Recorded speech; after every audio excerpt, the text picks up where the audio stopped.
যাচ্ছে, যাই কাপড় টুপুর পরে নেই। আরে বাবা, কত সুন্দর বালিকা গুলো যাচ্ছে, ওদের ঠিকানা গুলো নিয়ে আসি। এই রানী শোন, আমার হঠাৎ করে ব্যবসায়িক কাজে বাইরে যেতে হচ্ছে। তুই পূর্ণিমা ও ওদের সকল ভালো মতো খেয়াল রাখিস, কিন্তু তোর উপর সব দায়িত্ব রইলো। এই বালিকারা, তোমরা কেমন আছো? তোমাদের মোবাইল নাম্বারটা একটু দাও দেখি গো। আপনি কে যে আপনাকে মোবাইল নাম্বার দেব? আমরা কোনো অপরিচিত মানুষকে আমাদের কোনো মোবাইল নাম্বার দেই না।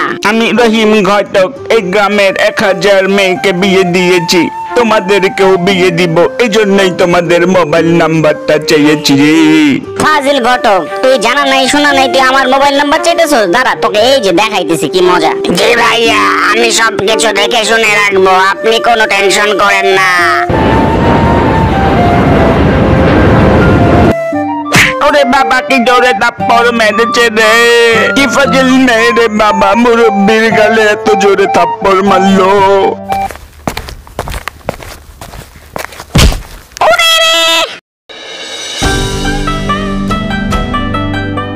কি মন্টু ভাই, আমাদের অবিবাহিত সংগঠনের আরেক মেম্বার গেল কই? হ্যাঁ, ঠিক বলেছিস, বেল্টুকে ছাড়া আমাদের সংগঠনের আড্ডা তো একেবারে জমছেই না। আমি দুঃখিত, আমার জন্যই আপনি পড়ে গিয়ে এটা পেয়েছেন। আরে না, আমি অন্য কিছু চিন্তা করতে গিয়ে আপনার সাথে ধাক্কা খেয়েছি। যাই, অবিবাহিত সংগঠনে কিছু ঘুরে আসি, দেখি ওরা বিয়ে করে কিনা। এই মন্টু লাল্লু, তোরা কোথায় রে? আমি তো চলে এসেছি রে। শালার ঘটক আবার চলে এসেছে, ও যদি আবার বিয়ের কথা বলে ওর মাথা ফাটিয়ে ফেলবো। এই তোরা তো দিন দিন বুড়া হয়ে যাচ্ছিস, এখনো বিয়ে করছিস না কেন? আমার ইচ্ছে আমি বিয়ে করব না, আপনি যদি আবার বিয়ের কথা বলেন মাথা ফাটিয়ে ফেলবো। বিয়ে না করলে সমাজ তো বলবে তোদের সমস্যা আছে রে পাগলা। এই যে শালার পুত্রকে বিয়ে করাচ্ছি।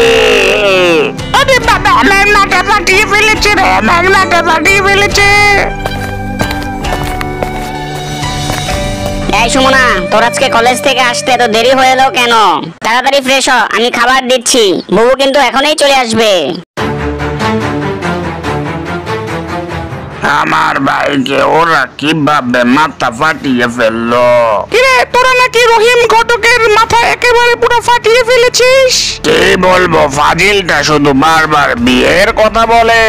এজন্য তুই এই মুরব্বী মানুষটার মাথা একেবারে ফাটিয়ে ফেলবি? ও তো বিচার বসাবে। এই যে শিক্ষক মশাই, আপনার উপরই বিচারের দায়িত্ব দিলাম, আপনি বিচার শুরু করেন। যেহেতু ওরা সামান্য কিছুর জন্য ওই বয়স্ক মানুষের মাথা ফাটিয়ে ফেলেছে, এই শীতে ওই তিনটাকে একত্রে বিয়ে করতে হবে। স্যার, আপনি খুব সুন্দর একটা বিচার করেছেন। এই তোদের কি মতামত বল বল। যেহেতু চার বিচার করেই ফেলেছে, আমাদের কিছু বলার নাই, তবে শর্ত একটাই, ওদেরকে 3 বোন হতে হবে। আমরা 3 জন 3 বোনকে একত্রে বিয়ে করব। ঠিক আছে, যদি তোদের শর্ত মতোই মেয়ে পাওয়া যায় তবেই বিবাহ করা হবে। এই রহিম, তুমি মেয়ে খুঁজো। রে সুমনা, এখনো ঘুম থেকে উঠিসনি? কলেজে যেতে হবে না রে, তাড়াতাড়ি। বুবু, আমি রেডি হয়ে গেছি, ওকে তাড়াতাড়ি উঠাও। 3 জনই একসাথে তাড়াতাড়ি কলেজে যেতে হবে। একত্রে 3 বোনকে বিয়ে দেওয়ার জন্য যে আমি কোথায় যাই, কোথায় পাই? এই যে আম্বা, এমন কোন 3 বোন আছে যারা বিয়ের উপযোগী বিয়ে হবে?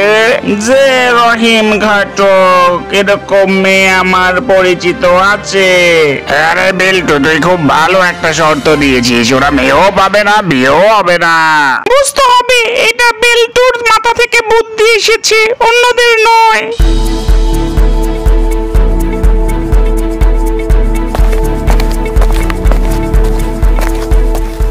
এই যে মেয়েরা, তোমাদের নান্নু আঙ্কেল আমাকে তোমাদের কাছে পাঠিয়েছে, তোমাদের 3 বোনের জন্য আমি ছেলে দেখছি, তোমরা কি বলো? আচ্ছা, আমাদের কিছু বলার নাই, আমাদের ভাইয়ের অনুমতি হলেই হলো। 3 বোনকে পেয়ে গিয়েছি ওদের বিয়ের জন্য, কেমন না? খুবই ভালো কথা করিম ঘটক, তুমি ওদের আয়োজন করো, আমি ব্যবস্থা করছি।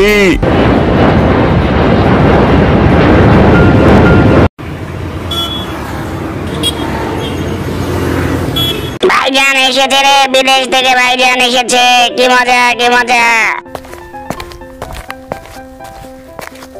কি কিরে এত হন্তদন্ত হয়ে দৌড়ে আসতেছিস কেন? করিম ঘটক তো 3 বোনের পাত্রীর সন্তান পেয়ে গেছে, এখন কি হবে রে?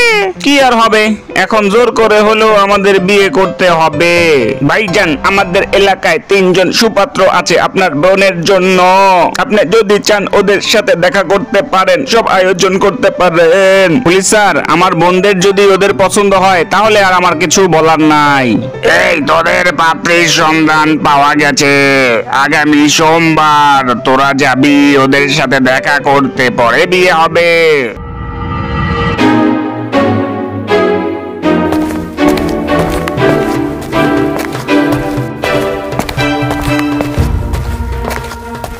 আমি রানী, আমার বোন পূর্ণিমা ও শোভনা। আমি মন্টু, ও হচ্ছে বেল্টু, আর ও হচ্ছে লাল্লু।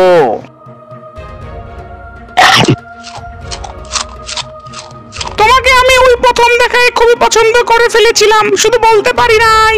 সত্যি কথা বলতে ওই দিন আপনাকেও আমার খুব ভালো লেগেছিল। এই তোদেরকে ওই ছেলেদের কেমন লাগছে, আর তোদেরও কেমন লাগছে বল। ভাইজান, আমাদের পক্ষ থেকে আপত্তি নাই, আপনি চাইলে বিয়ের ব্যবস্থা করতে পারেন। এই তোরা শোন, আগামী শুক্রবার ওদের সাথে তোদের বিয়ে। আসলে এই জীবনে একা থাকার মানে হয় না, বিয়েটা করে ফেলাই উচিত।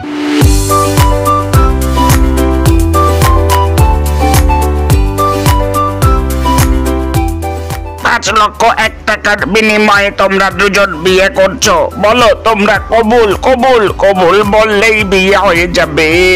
কবুল কবুল কবুল কবুল কবুল।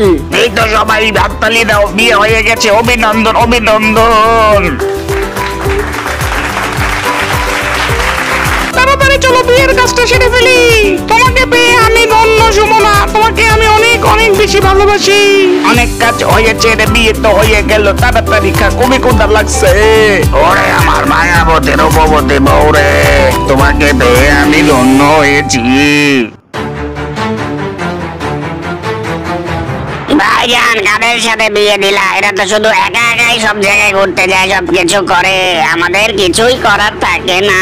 কিরে তোদের সমস্যা কি? তোরা নাকি ঠিক মতো তোদের বউদের সময় দেস না? স্যার, আমরা দুজন তো সবকিছুই ঠিকঠাক করছি, শুধু মন্টুরই সমস্যা। শোন মন্টু, তুই যদি আবার এরকম করিস তোর কিন্তু খুবই খবর আছে। স্যার আমাকে মাফ করে দেন, আর এরকম হবে না, আমি ঠিকঠাক মতো চলবো। এই তুমিও আমাকে মাফ করে দিও, চলো আমরা এখন ঘুরতে যাই।